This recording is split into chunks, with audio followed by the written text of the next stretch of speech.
Astaghfirullah. Alhamdulillah wassalatu wassalamu ala Rasulillah wa ala alihi wa sahbihi wa mawalah wa la hawla wa la quwata illa billahi wa ba'd. Kita lanjutkan kajian kita, masih membahas tafsir dari surah Al-Fajr, dan kita masuk pada ayat ke-17. A'udzubillahi minasyaitonir rajim. Bismillahirrahmanirrahim.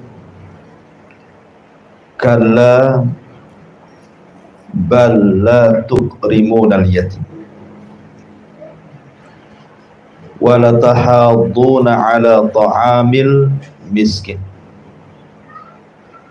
wa ta'kuluna at-turatha aklan lamma wa tuhibbunal mala hubban jamma. Allah Subhanahu wa ta'ala berfirman, sekali-kali jangan seperti itu. Bahkan kalian tidak pernah memuliakan anak yatim, dan kalian tidak saling mengajak memberi makan fakir miskin, sedangkan kalian memakan harta warisan dengan cara mencampurkan yang halal dan yang haram. Kemudian kalian mencintai harta dengan kecintaan yang berlebihan.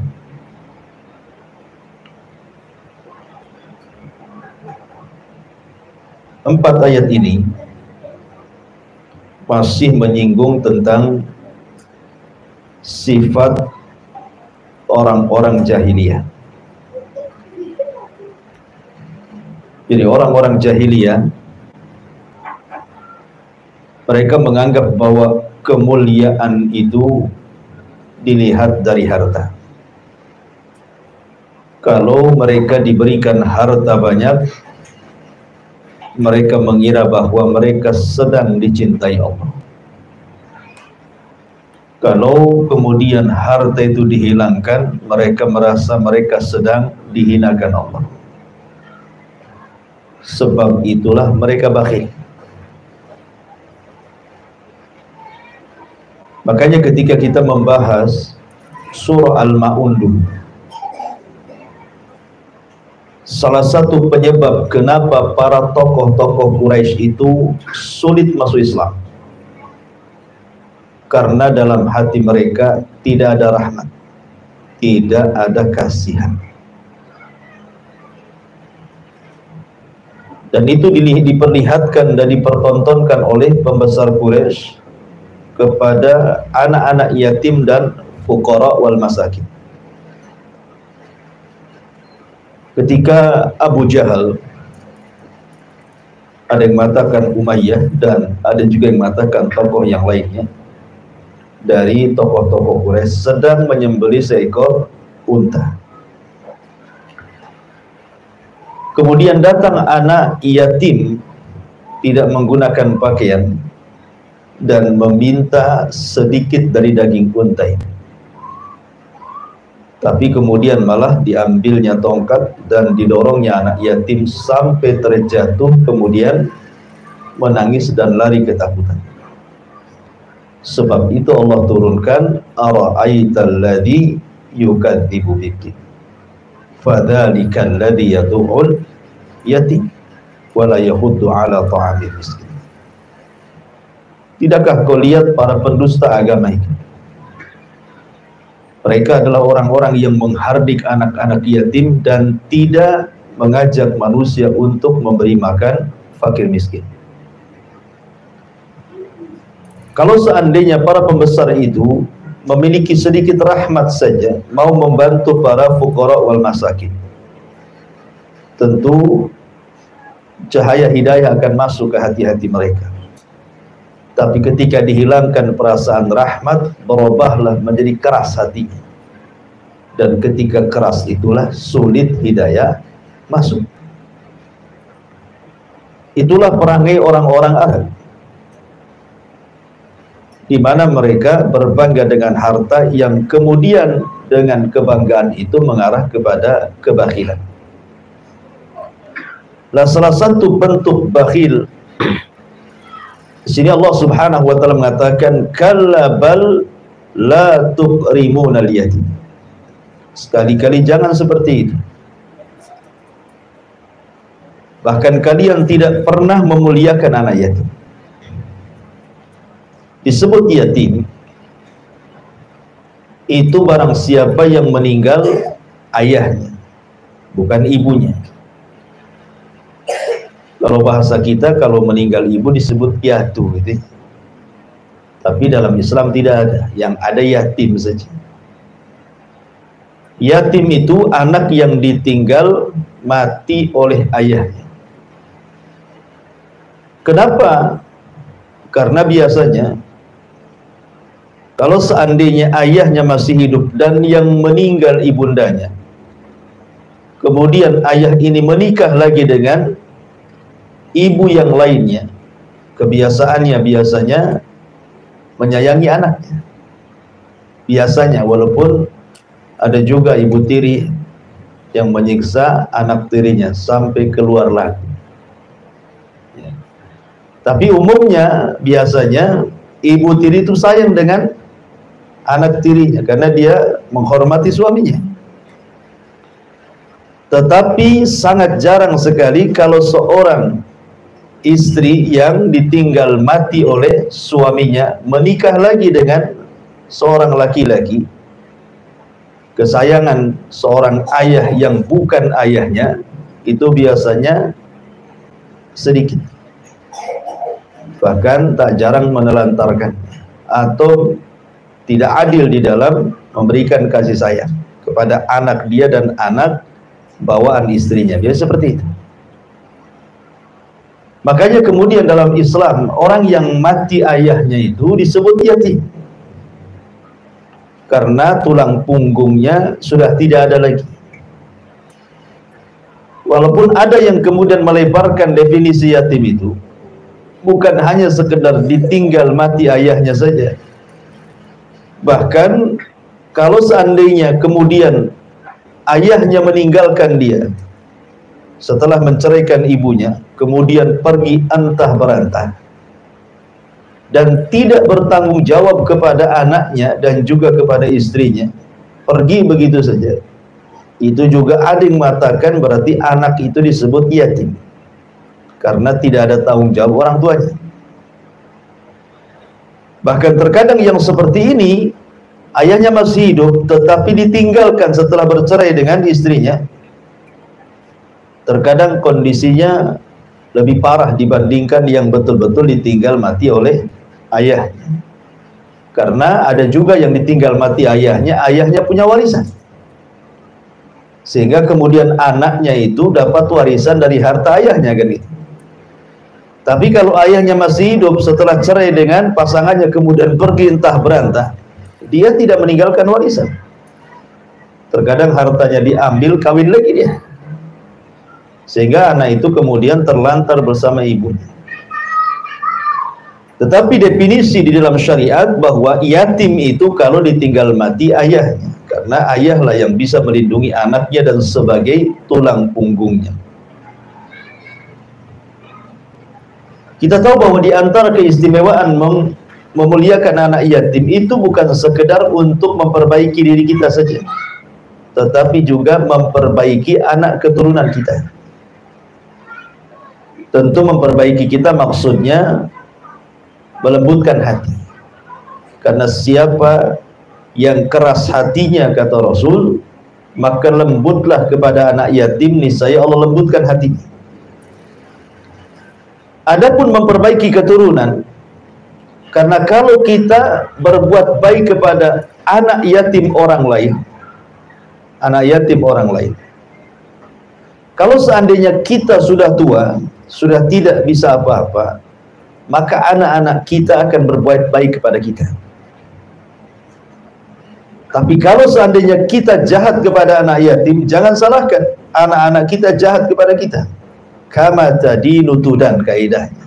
Sebagaimana kita memperlakukan anak yatim dengan cara seperti itu, maka anak-anak kita juga akan memperlakukan kita yang sama sebagaimana kita memperlakukan anak yatim. Jadi faedahnya besar gitu ya. Kalau kita sayang dengan anak orang lain, terutama anak-anak yatim, maka itu akan diwariskan kepada anak-anak kita sehingga anak kita sayang dengan kita. Bahkan kalau kita memuliakan anak-anak yatim itu sebenarnya kita sedang membuat masyarakat yang penyayang. Sebab kalau seandainya anak-anak yatim itu tidak ditolong, dibiarkan begitu saja, kemudian mereka menjadi jahat, kemudian dendam kepada orang-orang kaya, maka masyarakat akan rusak. Tapi kalau seandainya kita tampung mereka, kemudian kita tarbiyah mereka sehingga mereka menjadi orang yang baik, maka boleh jadi setelah mereka dewasa, kemudian kaya, mereka pun akan berlaku hal yang sama. Sehingga masyarakat ini akan jadi baik. Tapi kalau membiarkan, sama saja kemudian menciptakan kegaduhan di masyarakat. Makanya kenapa kemudian derajat memuliakan anak yatim itu mulia, sampai-sampai Nabi SAW itu mengatakan, ana wa kafilul yatim fil jannati kahataini. Aku dan para pengkafil anak yatim di sorga itu seperti ini. Ya. Kemudian wa asyara bis sababah, ini sababah, wal wusta, ini wusta namanya. Kemudian wa farraja bainahuma. Kemudian Nabi SAW merapatkan seperti ini. Ya, artinya aku dan para pengkafil anak yatim seperti ini di sorga. Kemudian dirapatkan, saking dekatnya. Apa maknanya? Kenapa para pengkafil anak yatim itu didekatkan dengan Nabi di sorga? Apa alasannya? Disebutkan di dalam beberapa pensyarah hadis, di antaranya disebutkan dalam syarah Sunan Tirmidzi. Kenapa hikmahnya? Apa hikmahnya? Kenapa kemudian orang yang mengkafil anak yatim itu dekat dengan Rasul? Dijelaskan di sini, la'allal hikmah fi kauni kafilil yatim yushbihu fi duhulil jannah, menyerupai masuk ke dalam surga, kemudian fil jannah bil qurbi minan nabi, ketika masuk ke dalam surga didekatkan dari Nabi sallallahu alaihi wasallam. Likaunin Nabi sallallahu alaihi wasallam sya'nahu an yab'atha ila qaumin la ya'qiluna amra dinihim fayakunu kafilan lahum mualliman wa mursyidan.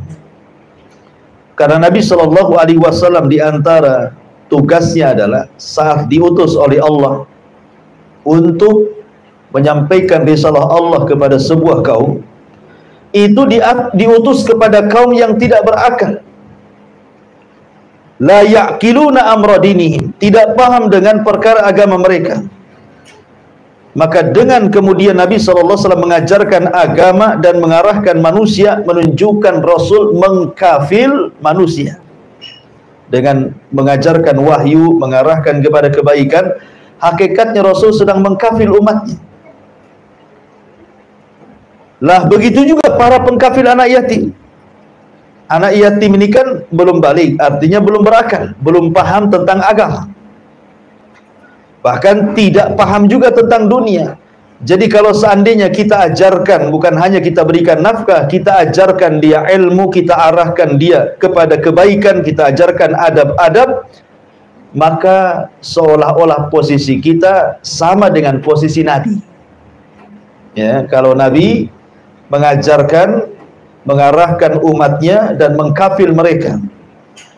Kalau pengkafil anak yatim, menjaga anak yatim, mengajarkan dan mengarahkan juga. Jadi ada kemiripan di sini. Makanya karena ada kemiripan, maka para pengkafil anak yatim itu, kata Nabi, seperti ini di sorga dengan saya.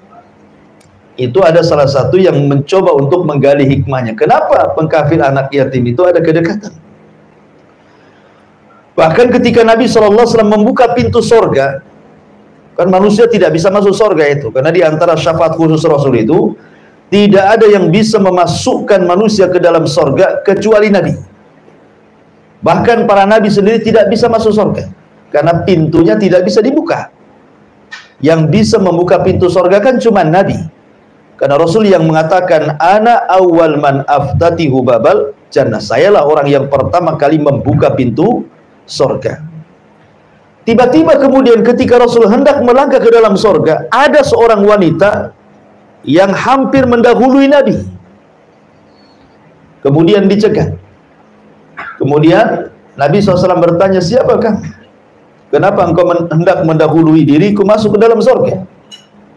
Maka wanita ini mengatakan, saya adalah seorang yang mengkafil banyak anak yatim. Coba bayangkan sampai mau mendahului Rasul masuk surga tuh. Ya, ibu yang senantiasa mengkafil anak yatim.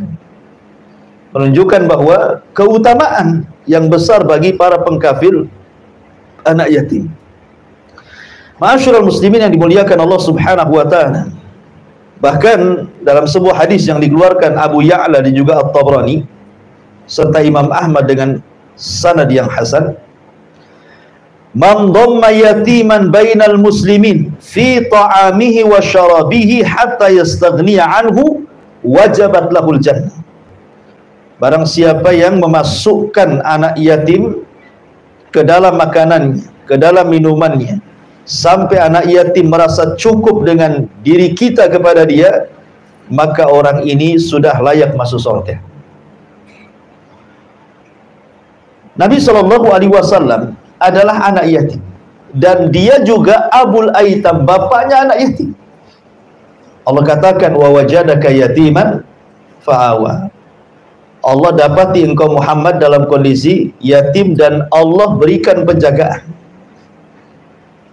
Karena Nabi SAW pernah yatim, sehingga Nabi SAW melakukannya, menjadi pelakunya. Seperti dalam kisah ketika Nabi SAW menikahi salah satu istri beliau, namanya Ummu Salamah. Ummu Salamah itu ditinggal mati suaminya, dan dia punya anak-anak kecil. Sementara hidupnya Ummu Salamah dalam kondisi fakir, anaknya banyak yatim. Ya. Nabi SAW meminang Ummu Salamah untuk menjadi bapa bagi anak-anaknya. Menunjukkan Rasul juga bukan hanya ngomong saja, pelaku juga dia kan, dan mengajarkan beginilah cara pengkafil anak yatim. Tapi kalau antum tiap tahun memberikan amplop dalam sebuah acara kepada anak-anak yatim, bukan kafil yatim itu sedekah kepada anak yatim, bukan. Dan ada tuh kalau biasanya Ramadan ya, sibuk tuh biasanya perusahaan-perusahaan, ya, kemudian ormas-ormas gitu ya. Biasanya mereka ngadakan acara santunan anak yatim. Itu bukan kafil yatim namanya. Itu sedekah ke anak yatim. Maksud mengkafil itu betul-betul merawat setiap hari. Ima kita ambil, kita masukkan ke rumah kita, kemudian kita anggap dia anak kita sendiri, ya, kita hormati anak-anak yatim dengan memberikan fasilitas tempat tidur, makanan, minuman, pendidikan, akhlak, dan begitu seterusnya. Atau mungkin kita tidak memasukkan anak itu ke rumah kita, tapi kita datang kepada anak yatim, kita katakan sama ibunya, ini anak ibu, selama belum balik, saya yang tanggung kehidupannya. Ya, saya kirim tiap bulan sekian untuk makan dia, untuk minum dia, untuk sekolah dia, sampai dia balik. Nah, itu namanya kafil yatim. Itu yang akan dekat dengan Rasul, ya, mengkafil anak yatim. Atau antum menjadi bapak mereka, seperti yang dilakukan Nabi SAW. Yang jomblo, yang belum kawin gitu ya, kemudian cari janda. Kasihan kali itu, anaknya masih kecil-kecil kan itu. Jadi terdorong rasa kasihan menikahi dia karena melihat anak-anak yang masih kecil dan suaminya sudah meninggal. Datang ke janda itu, saya siap menjadi bapak bagi anak Anda dan suami yang baik bagi Anda. Ya, Ustadz yang sudah menikah gimana? Ya terserah antum, izinlah sama istri. Diizinkan, lanjut tadi izinkan, ya lanjut juga, cuman nggak ngasih tahu. Ma'asyiral muslimin yang dimuliakan Allah Subhanahu wa taala, intinya bahwa di sini Allah Subhanahu wa taala menyindir orang-orang musyrik Arab itu, jangan seperti itu. Ya, tetapi tolonglah hargai anak-anak yatim. Kemudian juga sindiran yang kedua, wala tahadduna ala ta'amil miskin. Dan kalian tidak mendorong orang lain untuk memberi makan orang-orang miskin. Ada yang mengatakan tahadun di sini artinya zakat. Jadi kita tidak mendorong manusia untuk mengeluarkan zakat kepada orang-orang miskin. Ada juga yang mengatakan tahadun di sini artinya sedekah. Ya, sedekah umum, beda zakat dengan sedekah ya. Zakat kan lebih khusus, sedekah kan umum. Zakat itu kewajiban, sedekah itu kerelaan. Ya kan? Jadi ada juga yang mengatakan bahwa tahadun ini artinya tidak menganjurkan sedekah kepada orang lain untuk membantu miskin. Tapi yang jelas bahwa ada di sekitar kita ini sudah tidak mau membantu orang miskin, tidak mengajak orang lain pula untuk membantu orang miskin. Dan ulama mengatakan mengajak manusia untuk membantu orang miskin jauh lebih afdal dibandingkan kita memberi makan orang miskin. Kenapa? Jadi kalau kita menganjurkan manusia, mengajak manusia banyak untuk menolong, umpamanya kita punya orang miskin nih, kemudian kita cari orang sebanyak-banyaknya untuk membantu dia, itu lebih afdal dibandingkan kita membantu dia. Tapi kalau bisa kemudian menggabungkan dua-duanya, lebih afdal lagi. Selain kita membantu dia, kita juga ajak orang untuk membantu dia, gitu maksudnya. Karena kalau kita hanya membantu dia, berapalah kemampuan kita membantu dia kan? Berapa kemampuan? Sekaya-kayanya orang pun ada bosannya membantu orang tuh. Ya. Tapi kalau seandainya kita arahkan manusia, kita cari 10-20 orang, tolonglah bantu dia, kemudian masing-masing satu orang memberikan sekian juta kan, bisa saja kemudian mengangkat kefakirannya kan. Ya, makanya menganjurkan orang untuk membantu orang lain lebih afdal dibandingkan kita memberi makan sendiri. Karena ada orang-orang yang sama-sama miskin, saya miskin, sebelah juga miskin. Tapi ada orang-orang miskin itu yang punya izah, tidak mau dibantu orang, tapi dia ingin nolong orang. Ya. Orang miskin itu ada izah, tidak mau dia dikasih orang, tapi mau nolong orang, tapi tidak bisa nolong orang. Lah cara satu-satunya adalah dengan cara ngajak orang nolong, gitu maksudnya. Tolonglah itu tetangga saya susah. Ya, tetangga saya susah. Jangan pula antum ngomong saya juga susah sebenarnya. Itu riya namanya. Jadi maksudnya kita hanya ingin nolong tetangga kita saja. Ya boleh jadi kemudian dari situ kecipratan kan tak tahu juga. Tapi yang jelas bahwa mendorong manusia yang banyak menolong orang miskin itu lebih afdal, utama dibandingkan kita memberi makan sendiri fakir miskin. Karena kemampuan kan kita terbatas. Tapi kalau antum bisa menggabungkan, kita bisa memberi, ngajak orang juga memberi, maka itu lebih baik. Dan mengayakan satu miskin itu lebih baik dibandingkan memberikan sedekah kepada banyak orang miskin yang tidak pernah kaya dan tetap miskin. Umpamanya di sini orang miskin 100 orang. Kalau kita bantu mereka, umpamanya uang 10 juta itu ya dapat sedikit-sedikit kan, tetap saja miskin mereka. Ya. Tapi kalau kita kemudian mengentaskan satu persatu, ya yang lain yang miskin tenang dulu, yang ini dulu kita bantu satu orang nih, atau 3 orang dulu lah. 10 juta bagi 3 juta setengahan umpamanya kan, bisa untuk modal jual gorengan, jual es, jual apa gitu kan. Akhirnya mungkin di antara orang-orang miskin yang kemudian diberikan modal akhirnya jadi kaya gitu kan. Maka itulah mengentaskan kemiskinan banyak. Tapi kalau membantu banyak orang miskin dengan uang 10 juta, kemudian dapatnya 50 ribuan, dapat apa kan? Modal aja dah cukup kan? Ya, makanya mengentaskan 1-2 orang miskin lebih afdal dibandingkan membantu banyak orang miskin tapi tidak dientaskan dari kemiskinan. Makanya di sini Allah mengatakan wala tahudduna ala ta'amil miskin. Orang-orang Arab jahiliyah, orang-orang para pembesar Arab itu, mereka tidak mau menganjurkan manusia untuk membantu fakir miskin. Makanya di zaman dulu bagi mereka miskin itu sebuah kehinaan. Jadi mereka orang-orang jahiliyah memandang orang miskin itu orang hina, gitu ya. Dan memandang orang kaya itu orang mulia. Makanya kemudian mereka tidak mau dekat-dekat dengan orang-orang miskin. Bahkan ada para pembesar yang datang kepada Nabi SAW dan hendak masuk Islam itu mensyaratkan agar agama Rasul itu dipenuhi orang kaya dan orang-orang lemah itu dikeluarkan dari agamanya. Seperti Bilal, Obab, ya, Zunairah dan yang lainnya gitu ya. Disuruh dikeluarkan dari agama Rasul biar orang-orang musyrik kaya yang bergabung. Tapi Allah Subhanahu wa taala turunkan ayat. Ya, jangan kau usir orang-orang yang lemah yang setiap pagi dan petang mereka senantiasa berzikir kepada Allah Subhanahu wa taala. Wala tahuddu ala ta'amil miskin. Kemudian wa ta'kuluna turatha aklan lamma. Dan kalian memakan harta waris dengan cara mencampur adukan. Karena di zaman jahiliyah wanita tidak dapat waris. Di zaman jahiliyah itu yang dapat waris hanya laki-laki. Wanita itu tidak punya nilai. Baru setelah datang Islam, baru kaum wanita dihargai.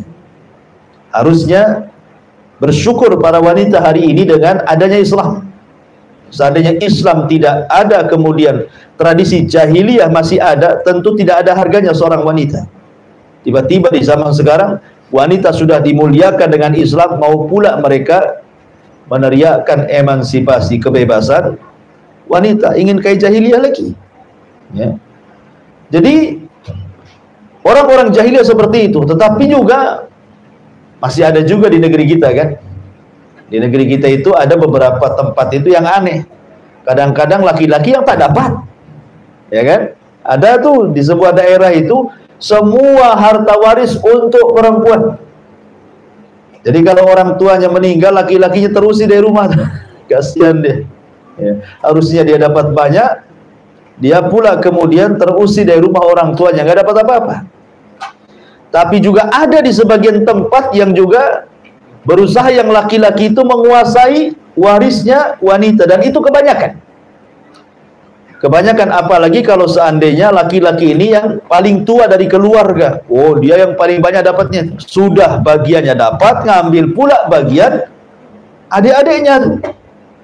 Nah, itu tradisi jahiliyah itu. Karena tradisi jahiliyah itu mencampur adukan antara harta halal dengan harta haram dari harta waris. Yang harusnya dibagi secara syar'i, dia tidak membagi secara syar'i, artinya dia memakan hak orang lain kan? Itulah maksudnya memakan harta waris secara haram, karena tidak diberikan kepada yang punya haknya, sehingga dia memakan dengan cara haram ya. Hakikatnya mencuri harta orang, dimakan dia, dan dia tidak tahu boleh jadi yang dicuri itu hartanya orang miskin kan. Mungkin dia tahu kan kondisi saudara dia kan, satu kandung, bagaimana ekonominya, boleh jadi dia punya anak yatim, dan begitu seterusnya kan. Makanya di sini Allah singgung wa ta'kuluna turatha aklan lam. Dan bahwa harta waris itu biasanya tidak berkah, karena didapat dengan cara mudah, maka hilangnya pun dengan cara mudah biasanya harta waris. Ada orang yang dapat tanah seluas-luasnya dari orang tua ya, karena bukan hasil jerih payah dia, ya enteng saja. Dia dijual satu kapling, akhirnya habis. Rumahnya dijual, ngontrak dia. Harusnya jadi tuan takur. Belakangan dia pula yang ngontrak. Kenapa? Karena kita tidak tahu juga ya. Kita kan hanya melihat dohir, warisan orang tua ya dohirnya saja halal. Tapi kan terkadang kita tahu orang tua itu kerjanya apa, mendapatkan tanah itu dari mana duitnya kan. harta halal ke harta haram. Terkadang sebagian anak itu tahu bahwa harta itu sebenarnya tidak beres. Mungkin orang tuanya dulu dapat judi togel, ya kan, dapatlah dia miliaran, orang tua beli apartemen, beli ini, beli itu kan. Akhirnya meninggal, anaknya tahu sebenarnya ini hasil itu. Sudah tahu itu hasil haram, kemudian rebutan pula dengan saudaranya untuk mengambil yang haram tadi kan gitu ya. Nah, jadi tidak berkah jadinya. Ya, kebanyakan begitu. Kebanyakan orang yang memperebutkan waris itu sebenarnya itu memperebutkan harta yang tidak berkah sebenarnya. Makanya banyak bunuh-bunuhan gara-gara waris. Ya kan? Banyak bunuh-bunuhan. Kecuali kalau kita tahu orang tua kita ini orang baik, mencari harta juga dengan cara halal gitu ya. Kita paham lah ini harta halal semua. Saya tahu orang tua saya kerja apa. Ya tentu insya Allah harta itu berkah. Yang tidak berkah itu kalau seandainya rebutan hartanya itu. Akhirnya yang satu memakan harta yang lainnya. Itulah yang Allah katakan wa ta'kuluna turatha aqlal. Lah tiga perkara ini tentu ada penyebabnya. Kenapa orang tidak mau menolong anak-anak yatim, memuliakan anak-anak yatim padahal besar pahalanya?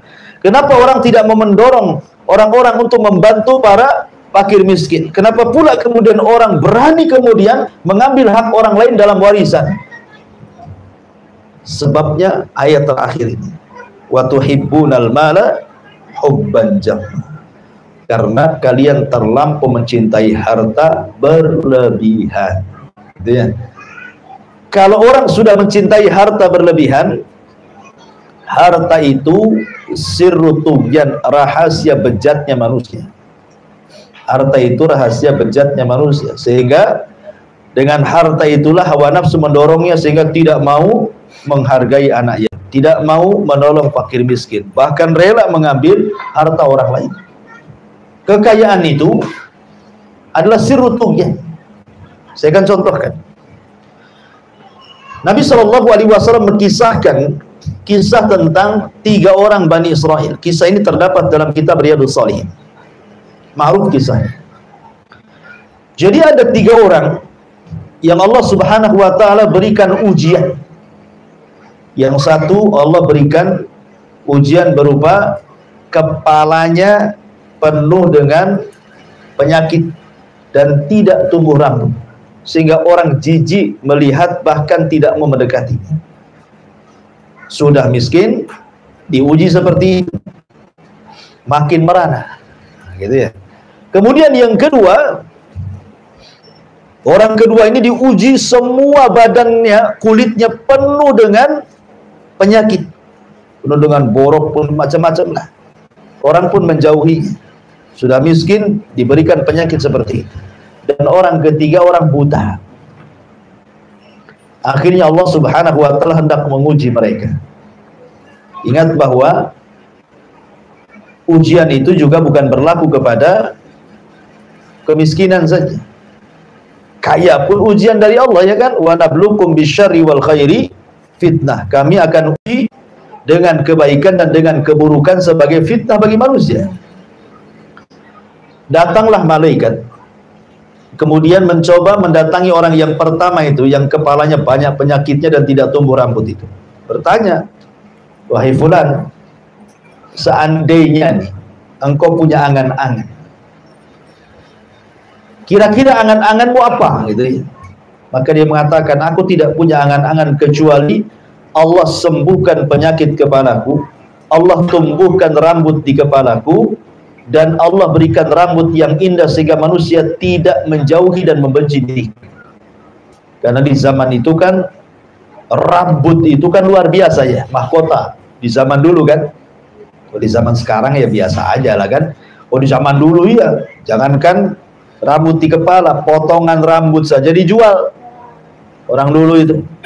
Ya, jadi nggak dibuang tuh kalau seorang wanita memotong rambut, itu dijual tuh rambutnya untuk gelung kan. Mahal orang dulu itu. Jadi dulu itu memang bergaya itu dengan kepala. Ya, kalau sekarang nggak perlu mau botak, mau ada duit apa, mau ada rambutnya, yang penting tebal aja lah dompetnya. Banyak perempuan datang. Bahasanya seperti itu ya.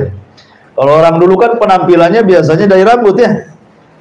Makanya kemudian orang ini meminta diindahkan rambutnya.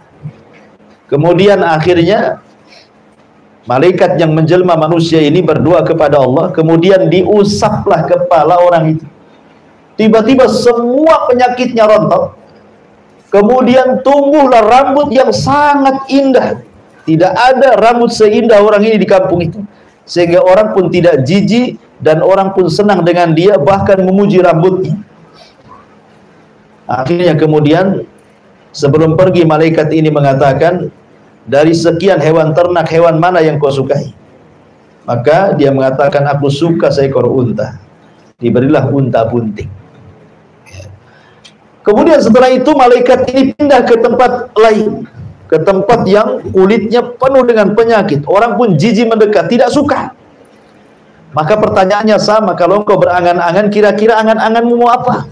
Maka orang ini mengatakan, aku ingin disembuhkan semua penyakit kulitku, dan Allah berikan kulit yang halus, yang indah, sehingga manusia suka dan tidak menjauh dari itu. Akhirnya malaikat ini mengusap semua badannya sembuh, dan dia pun memiliki kulit yang luar biasa. Dan orang pun suka dengan dia. Kemudian ditanya soal hewan ternak, dia memilih sapi. Maka dikasihlah sapi bunting. Kemudian yang buta juga sama pertanyaannya. Akhirnya diusap matanya, melek. Kemudian ditanya hewan ternak apa yang dia sukai, dia suka kambing, maka dikasih kambing bunting. Habis itu malaikat meninggalkan 3 orang ini. Rupanya unta bunting ini akhirnya melahirkan 2 unta yang berpasang-pasangan. Kemudian anaknya yang berpasangan besar, kemudian melahirkan unta lagi,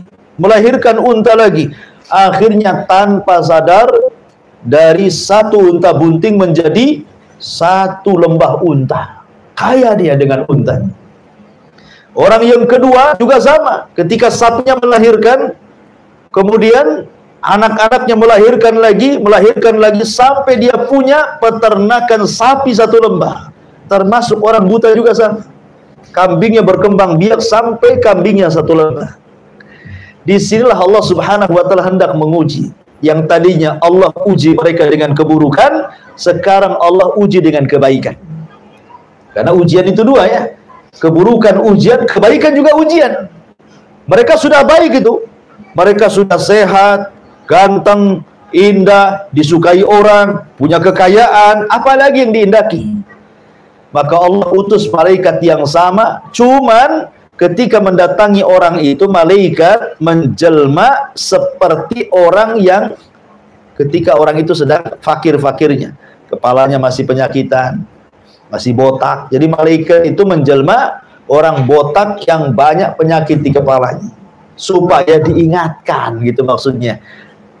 Kalau orang berpikirkan, iya dulu juga saya seperti kamu, gitu ya. Maksudnya begitu malaikat menjelma itu. Tapi rupanya orang ini kufur nikmat. Didatangi malaikat untuk diingatkan nikmat dia yang dulu lupa dia. Seolah-olah tidak pernah kepalanya disembuhkan oleh Allah Azza wa Jalla. Ketika kemudian malaikat ini mengatakan, "Seno orang miskin, orang fakir, butuh makan, bisa nggak kau kasih 1 ekor unta saja?"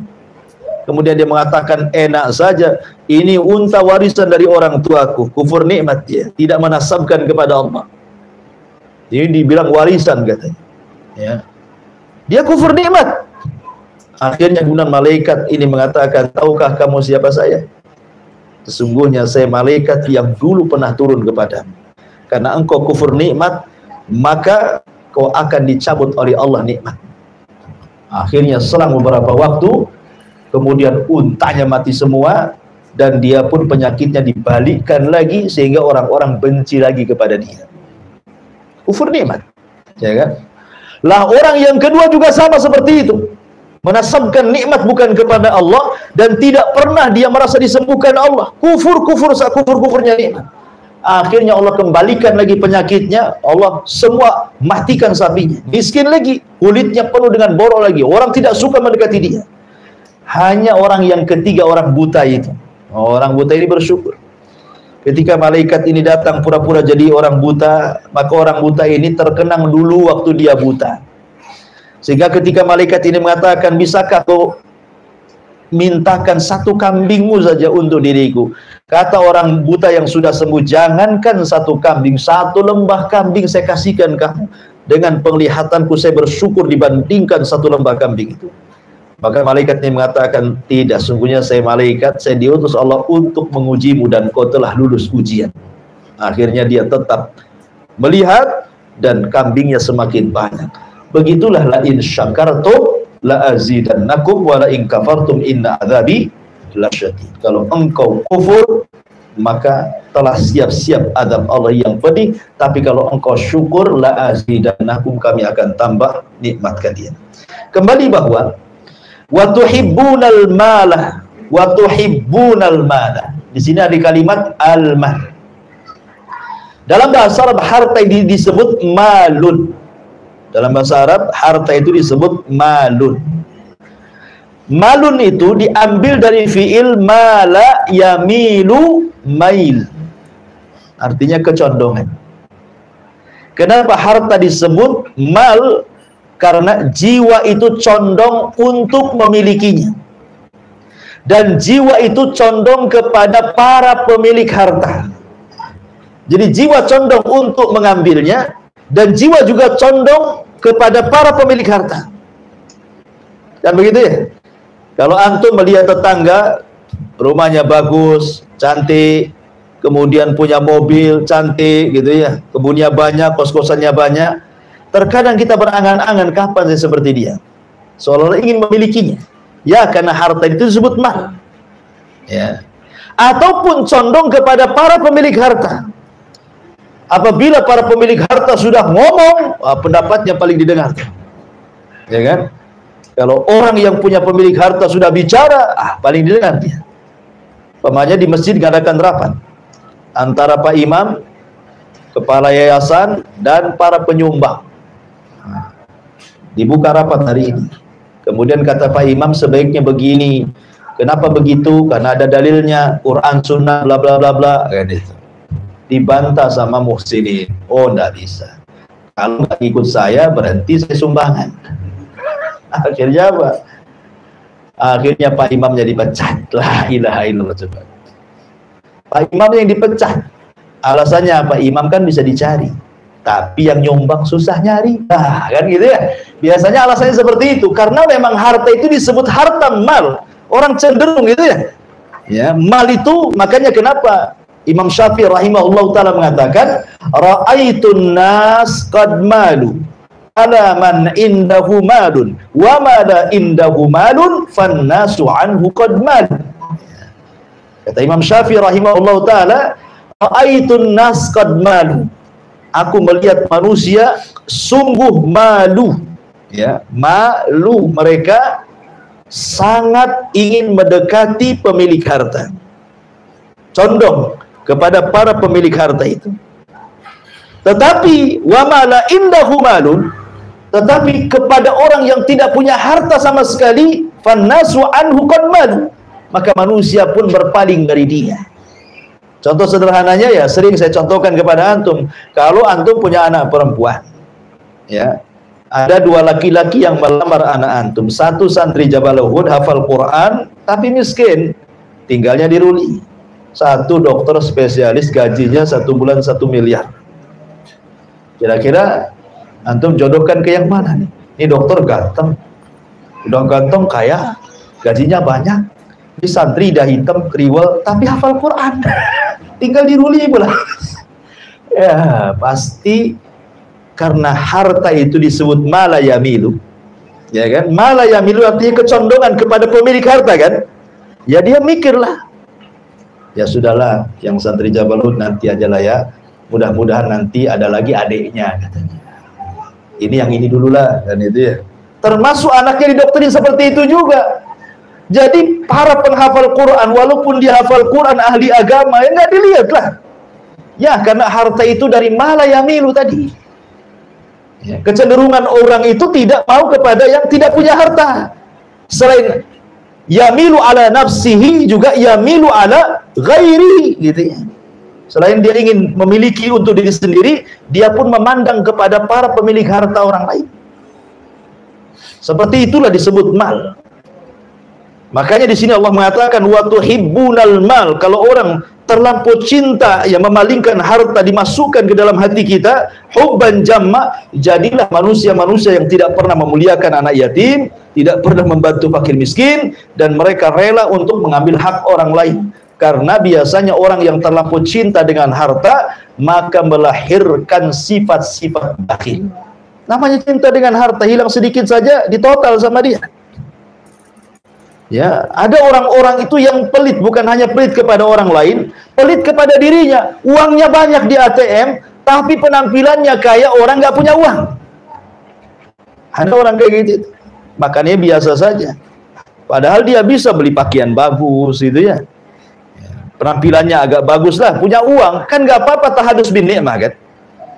Tahadus bin nikmah itu tidak ada masalah. Antum punya uang, beli sendal bagus, ya. Beli jam tangan bagus gitu, beli pakaian bagus, beli mobil bagus, tidak ada masalah. Itu namanya tahadus bin ni'mah. Allah mengatakan fa bi ni'mati rabbika fahadits. Kita disuruh menampakkan nikmat Allah kan. Jadi tidak ada masalah. Yang tidak boleh itu kalau tujuan kita membeli sandal, membeli baju, membeli tas, membeli jam, membeli handphone dalam rangka merendahkan orang lain, itulah letak kibernya di situ, sombongnya. Letak sombongnya itu bukan di pakaiannya, bukan di jamnya, bukan di handphonenya, tapi di hati dia. Tujuan membelinya itu untuk merendahkan dan menyakiti orang fuqara wal masakin, itu maksudnya. Tapi kalau hanya untuk dia, ini uang saya mau beli ini, terserah saya lah. Saya nggak ada maksud yang lain kok. Bahkan kalau seandainya dia beli mobil bagus kemudian untuk menolong orang kan lebih baik lagi gitu ya. Tapi tidak juga orang seperti itu. Sudah bakhil kepada orang lain, bakhil kepada dirinya, hartanya ditumpuk-tumpukan di ATM, akhirnya tidak sadar datang kematian. Lah untuk apa harta di ATM itu jadinya? Masa disimpan sampai dia mati saja kan? Nggak ada gunanya jadinya. Karena sesungguhnya harta itu kembali ke pemilik harta, ikhwan, di akhirat itu. Makanya ada istilah man asha ala syai'in mata ala syai'in, wa man mata ala syai'in bu'itsa ala syai'in, katanya. Ada istilah seperti itu. Siapa yang hidup kemudian melakukan kebiasaan tertentu, maka mati pun dia akan sama dengan kebiasaannya. Kalau mati sama dengan kebiasaannya, dibangkitkan pun sama seperti kebiasaannya. Kalau seandainya dia hidup bakhil gitu kan, tidak mau membantu fakir miskin, maka saat matinya juga sama seperti itu. Dibangkitkannya pun sama seperti itu. Bahkan jadi beban harta itu, karena pertanyaannya dua masalahnya harta itu kan. Makanya ada istilah, Nabi SAW pernah mengatakan, orang-orang miskin lebih dulu masuk surga dibandingkan orang kaya, jaraknya setengah hari kehidupan akhirat. Kata orang kaya, nggak apa-apa, kan setengah hari sebentar. Setengah hari akhirat beda dengan setengah hari dunia. Setengah hari akhirat itu sama dengan 500 tahun, karena satu harinya sama dengan 1000 tahun. Jadi nunggu 500 tahun masuk surga orang kaya itu. Ya, setengah harinya akhirat itu sama dengan 500 tahun. Kenapa ya tadi? Karena soalannya banyak. Min aina iktasabahu wa fima anfaqahu, dari mana dan kemana. Itu yang dua itu, dari mana kemana. Kan repot tuh. Ya. Pertama, dari mana? Maksudnya kamu dapat harta itu halal atau haram? Itu ditanya juga gitu. Kemudian kemana? Ditanya lagi. Oke lah, dia mengatakan saya cari harta halal, tapi dibelanjakan kemana? Ke haram atau ke halal? Makanya sering saya katakan ada 4 kelompok tentang masalah harta kan. Pertama, ada yang mencarinya halal, kemudian diinfakkan ke yang halal, maka inilah sebaik-baik manusia. Kemudian yang kedua, carinya halal, tapi diinfakkan ke yang haram, maka dia akan tetap ditanya, bukan dari mana, ditanyanya, tapi kemana kau belanjakan. Nah, itu soalnya harus dijawab. Ya. Kemudian yang ketiga, dia mencarinya dengan cara haram, tapi diinfakkannya ke yang halal. Maling untuk bangun masjid, merampok untuk pergi haji, kan bagus tuh. Korupsi untuk bantu fakir miskin, bagus. Ya seperti itu gitu. Ada juga yang maling ini berdalil, dia nyuri uang 2 dirham. Kemudian dikatakan sama kawannya, mencuri itu tidak boleh. Kemudian yang mencuri dia mengatakan, tidak, aku sudah infakkan 1 dirham. Yang 1 dirham ini saya makan. Kenapa saya infakkan? Karena Nabi yang mengatakan, kalau orang infak itu berarti akan dilipat gandakan berapa? 7 kali lipat, 700 kali lipat pahala katanya. Berarti kalau saya ini yang satu nih, berarti sudah ketutup dengan 700 kali lipat itu. Jadi sisanya masih 699 lagi gitu ya. Ini yang nutup yang satu. Dia tidak sadar bahwa yang diinfakkan itu harta haram. Artinya bahwa pertanyaannya, dari mana kau dapatkan? Ini ditanya, dari mana kau dapat? Kemana kau belanjakan? Kalau Anda mencari harta dengan cara yang haram, Allah itu thayyibun la yaqbalu illa thayyiban. Apa dapat pahala? Tidak, karena Allah itu maha baik, tidak menerima kecuali yang baik-baik. Jadi jangan menghayal dapat 700 kali lipat itu. Itu yang dari harta baik dapat 700 kali lipat. Kalau dari harta haram, ya Allah tidak akan menerima, karena Allah baik, tidak menerima kecuali yang baik. Dan yang lebih parah, sudah nyarinya haram, dibelanjakan ke yang haram. Pasang togel untuk zina. Nah, itu kan masalah. Pasang togel untuk beli khamar, berjudi untuk main perempuan, berjudi untuk membunuh orang gitu ya. Jadi itu kalau itu udah kuadrat dosanya. Jelas tuh pertanyaannya, dari mana dan kemana ya, kenal tuh. Baik, kembali bahwa watuhibbunal mala hubban jamma. Di sini Allah Subhanahu wa taala ingin menyebutkan sebab rahasia jahatnya orang itu karena terlampau mencintai harta, dan itulah yang dilakukan orang-orang Arab jahiliyah. Karena konteks ayat ini kan ditujukan kepada mereka, tetapi dalam bahasa usul Quran, al-ibratu bi umumil lafzi la bi khususi sabab. Sebuah pelajaran itu bukan karena sebab turunnya, tapi karena umum lafadznya, sampai juga mencakup kita kalau sifatnya seperti mereka. Wallahu a'lam bishawab. Ini 4 ayat dulu, silahkan kalau ada yang bertanya, tafadhol. Ya. Jadi kalau ada seorang anak saja yang ditinggal tinggal pergi sama bapaknya, Oke. apakah itu menjadi kewajiban dari pamannya atau kakeknya dari pihak bapaknya, dan apakah si pamannya atau kakeknya itu berdosa jika tidak menafkahi si anak tadi? Tapi si paman sama kakeknya tadi udah nasihatin bapaknya untuk menafkahi si anak tadi. Maksudnya ini peristiwanya bercerai gitu, itu gimana? Ya. Suami istri bercerai, kemudian bapaknya pergi entah kemana, akhirnya istri dan anaknya terlantar. Kewajiban siapa ini? Gitu pertanyaan antum kan? Ya sudah, alhamdulillah. Ya kembali bahwa kalau seorang wanita tidak punya suami, maka dia kembali ke keluarganya. Kembali ke keluarganya. Ya, artinya saudara-saudaranya harus menolong dia kalau dia tidak punya suami. Tapi kalau sudah punya suami, berarti tanggungan suami. Apalagi dia susah, kan ada suami. Ya. Tapi kalau sudah tidak ada suaminya, berarti kewajibannya kembali kepada orang tuanya. Jadi anak wanita itu harus kembali kepada orang tuanya kalau masih ada orang tuanya. Kalau enggak, ya ikut pamannya. Dan kalau seandainya saudara-saudara laki-lakinya yang sekandung itu Allah berikan nikmat banyak, maka dia beri nafkah kepada saudaranya, memberikan nafkah kepada mereka jauh lebih afdal dibandingkan membantu fuqara wal masakin. Karena mereka, antum dapat 2 perkara kalau membantu mereka. 1, membantu pahala sedekah, 1 pahala silaturahim, menyambung silah. Ya dapat silah dan dapat pahala sedekah. Tapi kalau membantu fakir miskin, ya dapat pahala sedekah saja, tapi tidak dapat pahala silah. Ya, wallahu a'lam. Batas mengkapi yatim tadi, apakah sampai dia balik atau sampai dia mandiri? Sampai balik. Karena Nabi SAW mengatakan la aitama ba'dal bulugh. Tidak disebut anak yatim lagi kalau sudah balik. Berarti nanti titelnya bukan yatim, tapi bisa miskin, bisa fakir, kan itu ya. Jadi kalau antum ingin mengkafir anak yatim, itulah batasan syariat. Sebenarnya tidak lama. Kalau anak perempuan kan 9 tahun sudah balik. Kalau anak laki-laki 15 tahun sudah balik, kan gitu ya. Berarti kalau sudah 9 tahun anak perempuan, 15 tahun anak laki-laki, berarti antum sudah dapat pahala kafir. Kalau antum mau menambah lagi, berarti antum menambah pahala kafil menjadi pahala membantu fakir miskin, berubah. Ya. Dan tentu pahalanya berbeda karena ada hadis Nabi SAW tentang masalah ini.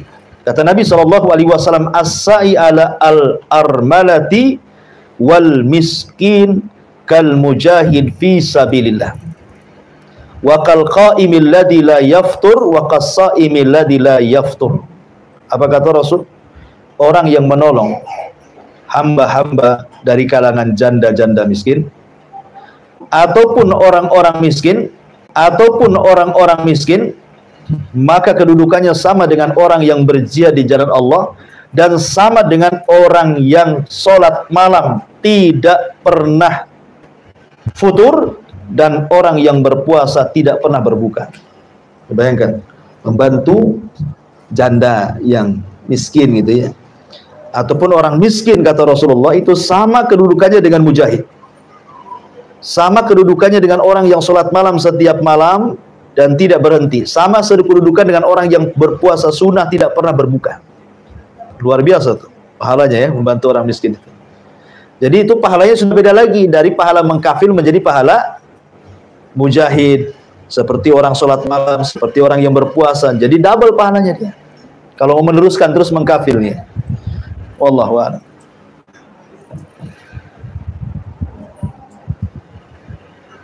Iya, Bang. Kan dari mengentaskan kemiskinan atau orang itu lebih afdal daripada kita masih mengatakan orang miskin tapi kita terus gitu. Oke. Nah itu mengentaskan itu sama kayak diri sendiri atau batasannya seperti Ya, alhamdulillah, yang mengentaskan fakir miskin. Maksudnya kalau kita, contoh mamanya zakat. Kalau dulu ada istilah di masjid-masjid itu, zakat fitrah sampai numpuk segulung pakai beras. Alasannya kenapa kami pakai uang? Karena kalau pakai beras, Ustaz, ini tidak cukup bagi-bagi orang miskin. Berasnya masih banyak, waktunya sudah habis katanya. Iyalah, kalau setiap fakir miskin dikasih 3 kilo. Coba setiap saat, umpamanya di sini ada 10 fakir miskin, satu orang kasih 1 kintal. Atau 1 ton satu orang. Kan lama dia miskinnya. Ya kan? Artinya dia nggak minta-minta lagi dengan beras itu kan. Ya kan makan aja nggak akan minta-minta lagi. Jadi jangan berpikir gimana kasih. Umpamanya oke lah untuk zakat fitrah tahun ini kita lihat yang paling orang 10 di sini. Mungkin kayaknya yang satu ini 3 kilo, ini 1 ton umpamanya kan. Biar yang ini dikayakan dulu. Mungkin dengan 1 ton jadi juragan beras kan, dijual lagi berasnya, jadilah juragan beras dia. Kaya nanti tahun depan besok lagi. Karena kalau seandainya kemudian kita bagi rata dan orang miskin tetap miskin, sampai kapan ya orang miskin ini lahiran miskin lagi anaknya, nanti lahiran lagi miskin lagi cucunya, makin berkembang itu ya. Ya. Tapi kalau dientaskan satu, ya anaknya jadi kaya nanti, sekolahkan tinggi-tinggi. Nah, jadi ya ini kan bahasanya kan istiadat para ulama seperti itu. Bagaimanapun mengentaskan orang miskin itu 1-2 lebih afdol dibandingkan sama sekali tidak mengentaskan satu miskin pun walaupun menolong. Itu maksudnya. Wallahu a'lam. Baik, saya kira cukup. Subhanakallah bihamdika, asyhadu an la ilaha illa anta astaghfiruka wa atubu ilaik. Allahu ta'ala. Assalamualaikum warahmatullahi wabarakatuh.